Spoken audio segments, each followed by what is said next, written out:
Hey, this is Liz Bentley. And today is a very interesting day because once again, our world has just gone through another gigantic disruption.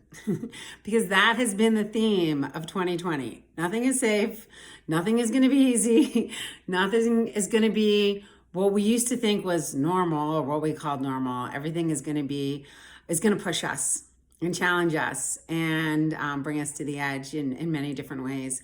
And that's what most of us really experienced throughout this recent election.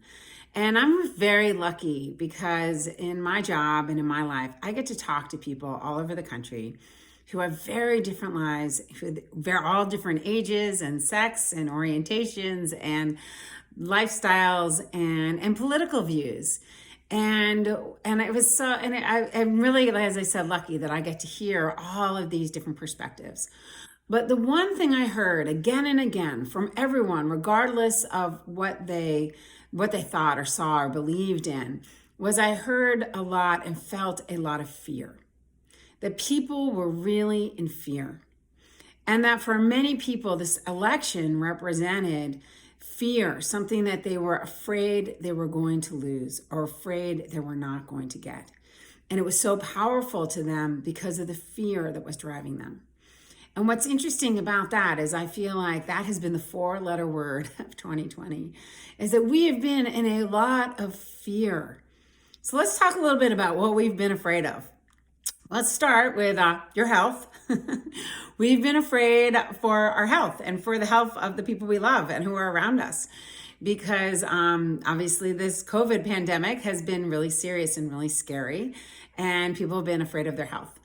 People have been afraid of their job security because businesses have changed and industries have changed, and there's been a lot of upheaval in jobs, and so the unemployment number went up, and so people are afraid of their job security. People are afraid of their financial stability. It's hard to predict where the future is going, what's happening, the taxes, you name it, and people are very afraid for their financial stability because what's coming next.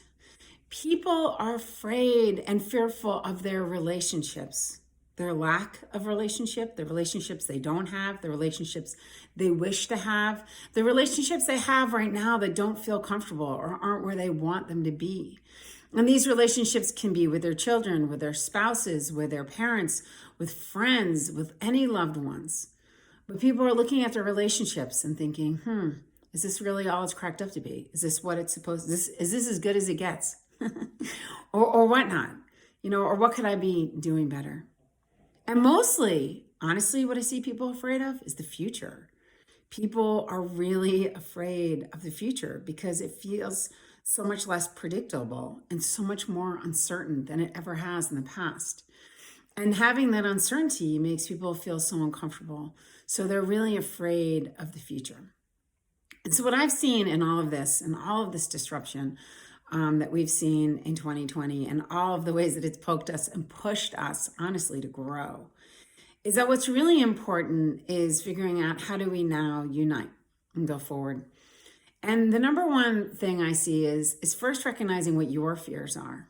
What are your fears? How do you personalize that? Because at the end of the day, remember, we're only fixing ourselves. So what are you the most afraid of? And how do you stare that down? And where is that fear really coming from?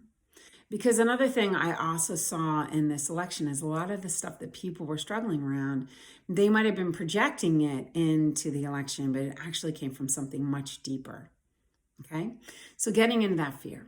The second thing is recognizing that everyone's coming to the table with some version of fear. You're not the only one.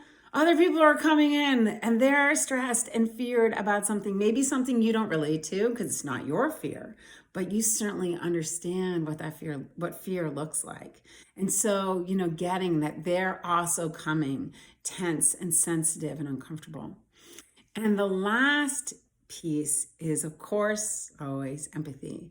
And that's that ability to recognize that other people feel many different ways and are struggling or thriving and all the different ways that they show up to life, and empathizing with their journey so that you can get them. Because remember, if we're judging each other for how we show up and judging each other for who we are, that's a burden we end up carrying.